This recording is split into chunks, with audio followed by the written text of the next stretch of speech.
देखिए कि 12 रबीउल अव्वल की बजाय यूं कहा जाए कि मिलाद क्यों मनाया जाता है। जी हाँ, मिलाद क्यों मनाया जाता है? मिलाद रसूलुल्लाह ने खुद मनाया है, इसलिए मनाया जाता है। सैयद आलम सल्लल्लाहु अलैहि वसल्लम की बड़ी मशहूर हदीस बुखारी मुस्लिम के अंदर मौजूद है, जो उस पर सरी वजाहत मौजूद है। सहाबा इकराम हुजूर के दरबार में हाजिर हुए और कहा कि हुजूर आप ये पीर का रोजा क्यों रखते हैं? सुइला नबी सल्लल्लाहु अलैहि वसल्लम अन सौमिल इस्नैन, हुजूर आप ये पीर के दिन का रोजा क्यों रखते हैं? अरे भाई, हुजूर से क्यों पूछ रहे हैं कि पीर के दिन का रोजा क्यों रखते हैं? क्या आपको ये नहीं पता कि नबी जो काम करे वो जायज हुआ करता है?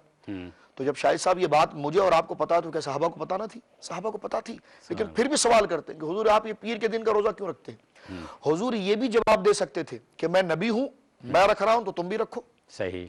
हुजूर ये भी जवाब दे सकते थे कि मैं नबी हूं, मेरा हर अमल शरीयत है, तुम भी करो। हुजूर ये भी जवाब दे सकते थे कि ठीक है, मैं जो कर रहा हूं ये जायज है, तुम भी करो। नहीं, हुजूर से जब पूछा गया कि हुजूर आप हफ्ते में और दिनों में नहीं, आप सिर्फ पीर के दिन का रोजा क्यों रखते हैं? तो हुजूर ने फरमाया फी वलिदतो, आज मेरा मिलाद है। सुभान अल्लाह। फी वलिदतो, आज मेरा मिलाद है।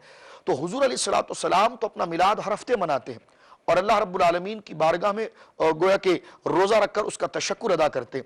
यानी सईद आलम खुद बता रहे हैं कि मैं अल्लाह रब्बुल आलमीन की इतनी बड़ी नेमत हूं और अल्लाह रब्बुल आलमीन का इतना बड़ा इनाम हूं कि मैं खुद अपनी पैदाइश के दिन को नहीं भूल रहा। और अल्लाह ताला की सनद इस पे ये है कि लक़द काना लकुम फी रसूलिल्लाह, बिल्कुल, और ये हुजूर की सीरत साबित है। यानी हुजूर ने हमें यहां से दर्स दिया कि जब मैंने अपने पैदाइश के दिन को नहीं भुलाया तो तुम मेरे पैदाइश के दिन को क्यों भुला रहे हो?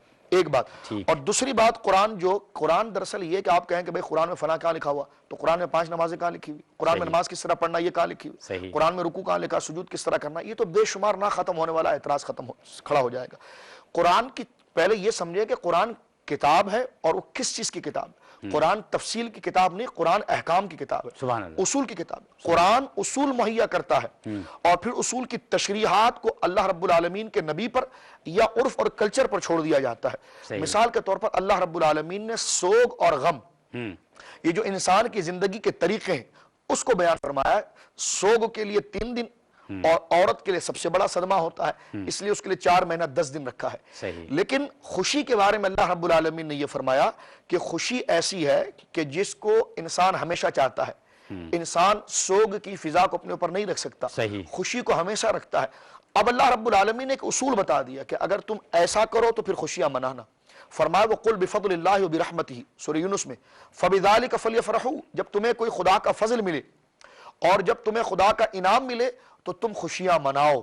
कब तक मनाएं? फरमाया जब जितना तुम में बस है, जितनी तुम में इस्तेदाद है, तुम गोया कि उसमें खुशियां मनाओ। तो कुरान मजीद बुरहान रशीद ने कहा कि जब अल्लाह का फजल और अल्लाह की रहमत तुम्हें मिले तो खुशियां मनाओ। तो अल्लाह का फजल भी मुस्तफ़ा है और अल्लाह की रहमत भी मुस्तफ़ा है। फलयफ़रहू, इस उसूल से साबित हुआ कि जनाब नबी पाक सल्लल्लाहु अलैहि वसल्लम की आमद की खुशियां मनाई जाएगी। और रहा मिलाद मनाना, तो जनाब देखिए, एक तो हुजूर ने अपनी जुबान मुक़द्दस से खुद बयान फरमाया कि मिलाद, मैं पीर के दिन का रोजा इसलिए रख रहा हूं कि मैं इस दिन पैदा हुआ।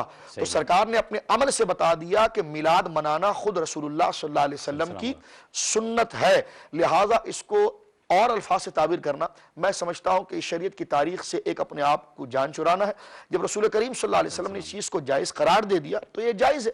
फिर दूसरी बात है कि मिलाद जो है मुस्तहब है, ना ये फर्ज है कि इसका मुतालबा कुरान से किया जाए। ये अलग बात है कि उसके इशारे कुरान में मौजूद है। कुरान से इस्तिदलाल करने के 4 तरीके हैं। जरूरी नहीं कि कुरान में जो लफ्ज बलफ्ज मौजूद हो उसी को लिया जाए। कुरान के उसूल उलमा पढ़ाते हैं, इबारतुन्नस, इशारतुन्नस, इख्तिजाउन्नस, दलालतुन्नस।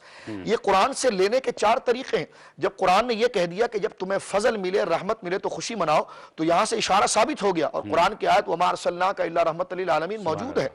और अल्लाह फरमाता है व अम्मा बिनिअमति रब्बिका फहद्दिस, जब तुम्हें खुदा कोई नेमत दे तो तुम उसका चर्चा करो, उस पर खुशी मनाओ। और बुखारी में खुद मौजूद है, हजरत अब्दुल्लाह इब्न अब्बास कहते हैं मोहम्मद रसूलुल्लाह व नेमतुल्लाह, अल्लाह की सबसे अजीम नेमत जो है वो मोहम्मद रसूलुल्लाह सल्लल्लाहु अलैहि वसल्लम की जात गिरामी है। तो ये कुरान के सारे इशारात और तमाम इख्तिजा और दलालत इस बात पर दलालत कर रही है कि अल्लाह रब्बुल आलमीन ने हर खुशी के लम्हे पर खुशी मनाने की इजाजत दी है। जिस तरह के उलमा से पूछा गया कि किसी घर बच्चा पैदा हुआ, बेटा पैदा हुआ, अब उसका साल आ गया तो क्या हम खुशी मना सकते हैं? हमारे तमाम फुकाहा ने इस बात की इजाजत दी है कि अपने बच्चे का दिन मनाना, बर्थडे मनाना जायज है, इसलिए कि वो अल्लाह की नेमत है। मैं यहां पर आपकी बात